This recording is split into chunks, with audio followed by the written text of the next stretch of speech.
ನಮಸ್ಕಾರ ತಮ್ಮೆಲ್ಲರಿಗೂ. ನಾವು ಹಿಂದಿನ ಕ್ಲಾಸ್ದಲ್ಲಿ ಸ್ವರಗಳು, ಯೋಗವಾಗಳ ಬಗ್ಗೆ ತಿಳಿದುಕೊಂಡಿದ್ದೆವು. ಬಟ್ ಇವತ್ತಿನ ಕ್ಲಾಸಲ್ಲಿ ನಾವು ವ್ಯಂಜನಗಳ ಬಗ್ಗೆ ತಿಳಿದುಕೊಳ್ಳೋಣ.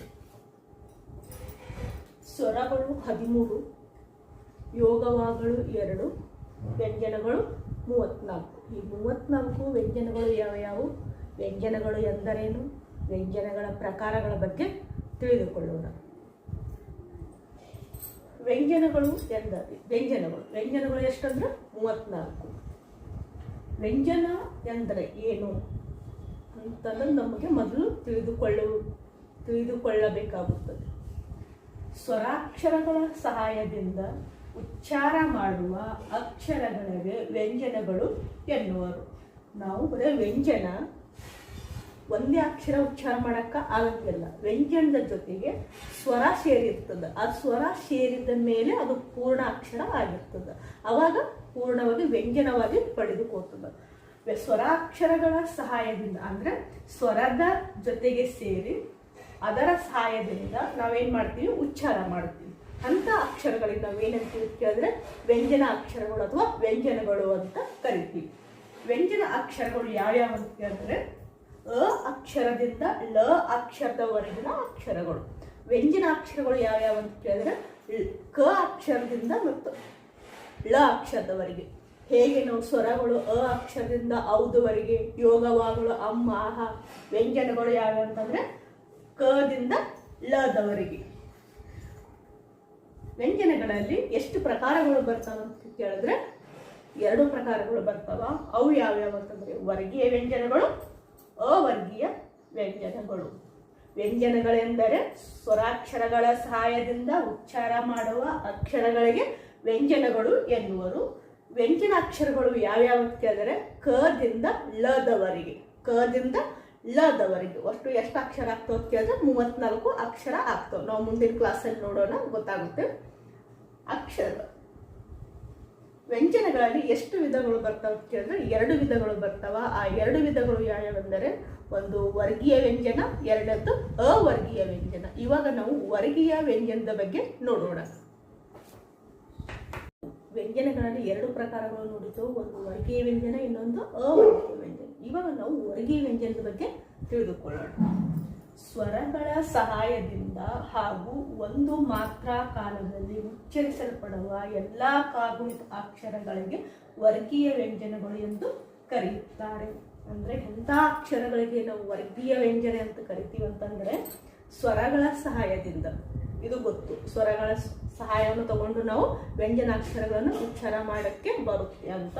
ಹಾಗೂ ಒಂದು ಮಾತ್ರ ಕಾಲದಲ್ಲಿ ಅಂದರೆ ಒಂದು ಮಾತ್ರೆಯ ಕಾಲದಲ್ಲಿ ಉಚ್ಚರಿಸಲ್ಪಡುವ ಒಂದು ಅಕ್ಷರ, ಮಾತ್ರ ಅಂದ್ರೆ ಅಕ್ಷರ, ಒಂದು ಅಕ್ಷರದ ಕಾಲದಲ್ಲಿ ಅಂದರೆ ಒಂದು ಅಕ್ಷರ ಉಚ್ಚಾರ ಮಾಡಕ್ಕೆ ನಾವು ಎಷ್ಟು ಕಾಲಾವಧಿ ತಗೋತೀವಿ ಅಷ್ಟು ಕಾಲಾವಧಿಯನ್ನು ತಗೊಂಡು ಉಚ್ಚರಿಸಲ್ಪಡುವ ಎಲ್ಲ ಕಾಗುಣಿತ ಅಕ್ಷರಗಳಿಗೆ ವರ್ಗೀಯ ವ್ಯಂಜನಗಳು ಎಂದು ಕರೆಯುತ್ತೇವೆ. ಎಲ್ಲ ಕಾಗುಣಿತ ಅಕ್ಷರಗಳಿಗೆ ವರ್ಗೀಯ ವ್ಯಂಜನ ಎಂದು ಕರೆಯುತ್ತಾರೆ.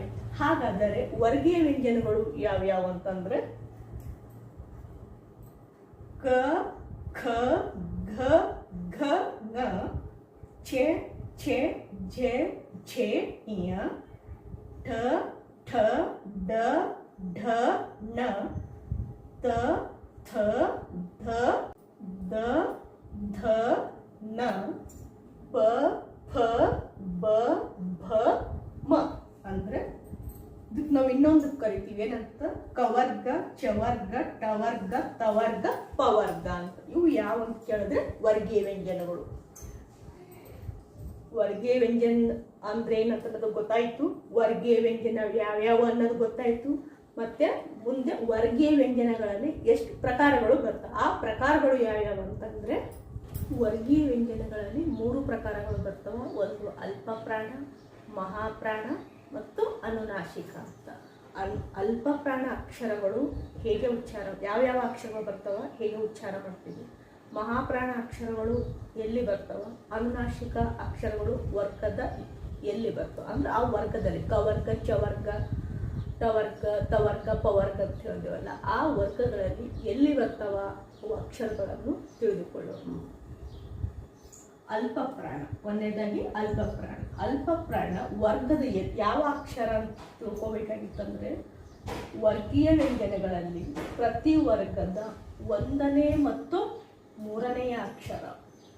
ಅಲ್ಪ ಪ್ರಾಣ ಅಂತ ನಾವು ಯಾವ ಅಕ್ಷರಗಳಿಗೆ ಹೇಳ್ತೀವಿ ಅಂತಂದ್ರೆ, ಪ್ರತಿ ವರ್ಗದ ಅಂದ್ರೆ ಕವರ್ಗ ಚವರ್ಗದಲ್ಲಿ ಏನು ಬರ್ತಾವಲ್ಲ ಆ ವರ್ಗದಲ್ಲಿ 1ನೇ ಅಕ್ಷರ ಮತ್ತು 3ನೇ ಅಕ್ಷರವನ್ನು ಅಲ್ಪ ಪ್ರಾಣ ಅಂತ ಕರಿತೀವಿ.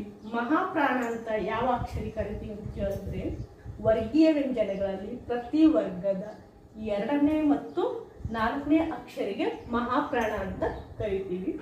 ಅನುನಾಸಿಕ ಅಕ್ಷರಗಳು ಎಲ್ಲಿ ಬರ್ತಾವ ಮತ್ತು ಯಾವುದಕ್ಕೆ ನಾವು ಕರಿತೀವಿ ಅಂತ ಕೇಳಿದ್ರೆ, ಅನುನಾಸಿಕ ಅಂತ ನಾಸಿಕ ಅಂದ್ರೆ ಮೂಗು.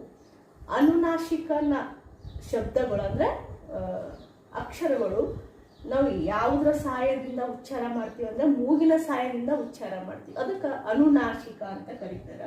ಮೂಗಿನ ಸಹಾಯದಿಂದ ಉಚ್ಚರಿಸುವ ಅಕ್ಷರಗಳು ಅಂದರೆ ಪ್ರತಿ ವರ್ಗದ 5ನೇ ಅಕ್ಷರಗಳು ಯಾವ ಅಕ್ಷರಗಳು ಆಗಿರ್ತವೆ ಅಂತಂದ್ರೆ ಅನುನಾಸಿಕ ಅಕ್ಷರಗಳು ಆಗಿರ್ತವ. ಪ್ರಕಾರಗಳು ಬರುತ್ತವ. ಒಂದನೇದು ಅಲ್ಪ ಪ್ರಾಣ, ಮಹಾಪ್ರಾಣ, ಅನುನಾಸಿಕ ಅಂತ. ಅಲ್ಪ ಪ್ರಾಣ ಎಂದರೇನು? ಅಲ್ಪ ಪ್ರಾಣದ ಅಕ್ಷರಗಳು ಯಾವ್ಯಾವು? ಮಹಾಪ್ರಾಣ ಎಂದರೇನು? ಮಹಾಪ್ರಾಣಕ್ಕೆ ಉದಾಹರಣೆಗಳು ಯಾವ್ಯಾವು? ಅನುನಾಸಿಕ ಎಂದರೇನು? ಅನುನಾಸಿಕ ಉದಾಹರಣೆಗಳು ಯಾವ್ಯಾವ ಅಂತ ನೋಡೋಣ. ಅಲ್ಪ ಪ್ರಾಣಾಕ್ಷರಗಳು ಕಡಿಮೆ ಸ್ವರದಿಂದ ಕಡಿಮೆ ಉಸಿರಿನಿಂದ ಉಚ್ಚರಿಸಲ್ಪಡುವ ಕಾಗುಣಿತ ಅಕ್ಷರಗಳಿಗೆ ಅಲ್ಪ ಪ್ರಾಣಾಕ್ಷರಗಳು ಎನ್ನುವರು. ಅಂದ್ರೆ ಸ್ವಲ್ಪ ಉಸಿರು ತಗೊಳ್ತಕ್ಕಂಥ ಅಕ್ಷರಗಳಿಗೆ ಏನಂತ ಕರಿತೀವಿ ಅಂತ ಕೇಳಿದ್ರೆ ಅಲ್ಪ ಪ್ರಾಣಾಕ್ಷರಗಳು ಅಂತ ಕರಿತೀವಿ. ನಮ್ಗೆ ಗೊತ್ತು ಅಲ್ಪ ಪ್ರಾಣಾಕ್ಷರಗಳು ಯಾವ್ಯಾವ ಅಂತ ಕೇಳಿದ್ರೆ, ವರ್ಗದ 1ನೇ ಅಕ್ಷರ ಮತ್ತು ವರ್ಗದ 3ನೇ ಅಕ್ಷರ ಅಂತ ಹೇಳಿದ್ವಿ. ಕ ಚ ಟ ತ ಪ ಇದು ವರ್ಗದ 1ನೇ ಅಕ್ಷರ. ಗ ಛ ಡ ದ ಬ ಇದು ವರ್ಗದ 3ನೇ ಅಕ್ಷರ. ಇವು ಅಲ್ಪ ಪ್ರಾಣಾಕ್ಷರಗಳಿಗೆ ಉದಾಹರಣೆಗಳು. ಈಗ ಮಹಾಪ್ರಾಣಾಕ್ಷರಗಳು ಎಂದರೇನಂತಂದ್ರೆ, ಹೆಚ್ಚು ಉಸಿರಿನಿಂದ ಉಚ್ಚರಿಸಲ್ಪಡುವ 2ನೇ ಮತ್ತು 4ನೇ ವ್ಯಂಜನಗಳಿಗೆ ಮಹಾಪ್ರಾಣಗಳು ಎನ್ನುವರು. ಅಂದ್ರೆ ವರ್ಗದ 2ನೇ ಅಕ್ಷರ ಮತ್ತು ವರ್ಗದ 4ನೇ ಅಕ್ಷರಗಳಿಗೆ ಏನು ಕರಿತೀವಿ ಅಂತ ಕೇಳಿದ್ರೆ ಮಹಾಪ್ರಾಣ ಅಕ್ಷರಗಳು ಅಂತ ಕರಿತೀವಿ. ಆ ಮಹಾಪ್ರಾಣ ಅಕ್ಷರಗಳಿಗೆ ಉದಾಹರಣೆಗಳು ಯಾವ್ಯಾವ ಕೇಳಿದ್ರೆ ಖ ಛ ಠ ಥ ಹ ಇದು ವರ್ಗದ 2ನೇ ಅಕ್ಷರ. ವರ್ಗದ 4ನೇ ಅಕ್ಷರಗಳು ಯಾವ್ಯಾವ ಬರ್ತಾವ ಅಂದ್ರೆ ಘ ಝ ಢ ಧ ಪ ಇವು ವರ್ಗದ 4ನೇ ಅಕ್ಷರಗಳು. ಈಗ 3ನೇದಾಗಿ ಅನುನಾಸಿಕ ಅಕ್ಷರಗಳು. ಮೂಗಿನ ಸಹಾಯದಿಂದ ಉಚ್ಚರಿಸುವ ಅಕ್ಷರಗಳಿಗೆ ಅನುನಾಸಿಕ ಅಕ್ಷರಗಳು ಎನ್ನುವರು. ಅನುನಾಸಿಕ ಅಕ್ಷರಗಳು ನಾವು ಹೇಗೆ ಉಚ್ಚಾರ ಮಾಡ್ತೀವಿ ಅಂತಂದ್ರೆ ಮೂಗಿನ ಸಪೋರ್ಟ್ ತಗೊಂಡು ಮೂಗಿನ ಸಹಾಯದಿಂದ ಉಚ್ಚಾರ ಮಾಡ್ತೀವಿ. ಅಂತ ಅಕ್ಷರಗಳಿಗೆ ಏನಂತೀವಿ ಕೇಳಿದ್ರೆ ಅನುನಾಸಿಕ ಅಕ್ಷರಗಳು ಅಂತ ಕರಿತೀವಿ. ಆ ಅನುನಾಸಿಕ ಅಕ್ಷರಗಳಿಗೆ ಉದಾಹರಣೆಗಳು ಯಾವ್ಯಾವ ಅಂತಂದ್ರೆ ನ ಞ ನ ನ ಮ ಇವು 5 ಅನುನಾಸಿಕ ಅಕ್ಷರಗಳಿಗೆ ಉದಾಹರಣೆಗಳಂತ ಹೇಳ್ಬೋದು. ನಾವೀಗ ವ್ಯಂಜನಗಳ ಪ್ರಕಾರಗಳ ಬಗ್ಗೆ ತಿಳಿದುಕೊಂಡೆವು. ಈಗ ಮುಂದಿಂದು ಇದು ವರ್ಗೀಯ ವ್ಯಂಜನ ಆಯಿತು. ಈಗ ಮುಂದೆ ಅವರ್ಗೀಯ ವ್ಯಂಜನದ ಬಗ್ಗೆ ತಿಳಿದುಕೊಳ್ಳೋಣ. ವರ್ಗೀಯ ವ್ಯಂಜನ ಆದ್ಮೇಲೆ ಅವರ್ಗೀಯ ವ್ಯಂಜನ ಅಂತ ಬರುತ್ತೆ. ಅವರ್ಗೀಯ ವ್ಯಂಜನಗಳು ಟೋಟಲ್ 9, ವರ್ಗೀಯ ವ್ಯಂಜನಗಳು 25, ಅವರ್ಗೀಯ ವ್ಯಂಜನಗಳು 9. ಮೊದಲು ನಾವು ಅವರ್ಗೀಯ ವ್ಯಂಜನಗಳಂತ ನಾವು ಯಾಕೆ ಕರಿತೀವಿ ಅಂತಂದ್ರೆ, ವರ್ಗಗಳಾಗಿ ವಿಂಗಡಿಸಲಾರದ ವ್ಯಂಜನಗಳಿಗೆ ವರ್ಗೀಯ ವ್ಯಂಜನಗಳೆಂದು ಕರೆಯುತ್ತಾರೆ. ಅಂದ್ರೆ ನಾವು ಅಲ್ಲಿ ಕ ವರ್ಗ, ಚೆ ವರ್ಗ, ಟ ವರ್ಗ, ತ ವರ್ಗ, ಪ ವರ್ಗ ಅಂತ ವರ್ಗಗಳಿದ್ದು, ಆದ್ರೆ ಇಲ್ಲಿ ಏನು ವರ್ಗಗಳು ಇಲ್ಲ.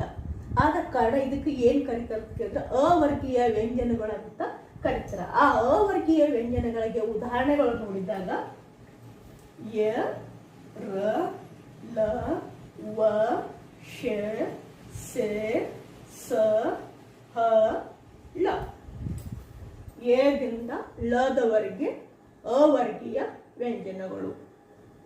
ಅಂದ್ರೆ ಈಗ ನಾವು ಎಲ್ಲ ಮೂಲಾಕ್ಷರಗಳು ಅಥವಾ ಎಲ್ಲ ವರ್ಣಮಾಲೆಗಳ ಬಗ್ಗೆ ನಾವು ತಿಳಿದುಕೊಂಡೆವು. ಎಲ್ಲ ವರ್ಣಮಾಲೆಗಳು 49, ಅದಕ್ಕೆ ಮೂಲಾಕ್ಷರಗಳನ್ನು ಕರೀತಾರೆ. 49ರಲ್ಲಿ ಸ್ವರಗಳು 13, ವ್ಯಂಜನಗಳು 34. ವ್ಯಂಜನಗಳಲ್ಲಿ ವರ್ಗೀಯ ವ್ಯಂಜನ, ಅವರ್ಗೀಯ ವ್ಯಂಜನಗಳ ಬಗ್ಗೆ ನೋಡಿದೆವು. ವರ್ಗೀಯ ವ್ಯಂಜನ 25, ಅವರ್ಗೀಯ ವ್ಯಂಜನ 9. ಹೀಗೆ ನಾವು 25 ವರ್ಗೀಯ ವ್ಯಂಜನ, 9 ಅವರ್ಗೀಯ ವ್ಯಂಜನಗಳ ಬಗ್ಗೆ ಇವತ್ತು ನಾವು ತಿಳಿದುಕೊಂಡೆವು. ಒಟ್ಟು ವರ್ಣಮಾಲೆಗಳು 49, ಸ್ವರಗಳು 13, ಹ್ರಸ್ವ ಸ್ವರಗಳು 6, ದೀರ್ಘ ಸ್ವರಗಳು 7, ವ್ಯಂಜನಾಕ್ಷರಗಳು 34, ವರ್ಗೀಯ ವ್ಯಂಜನಗಳು 25, ಅವರ್ಗೀಯ ವ್ಯಂಜನಗಳು 9, ಅಲ್ಪ ಪ್ರಾಣಗಳು 10, ಮಹಾಪ್ರಾಣಗಳು 10, ಅನುನಾಸಿಕಗಳು 5, ಯೋಗವಾಗಳು 2. ಹೀಗೆ ನಾವು ಒಟ್ಟು 49 ಅಕ್ಷರಗಳ ಬಗ್ಗೆ ನಾವು ತಿಳಿದುಕೊಂಡಿದ್ದೇವೆ. ತಮ್ಮೆಲ್ಲರಿಗೂ ಧನ್ಯವಾದಗಳು.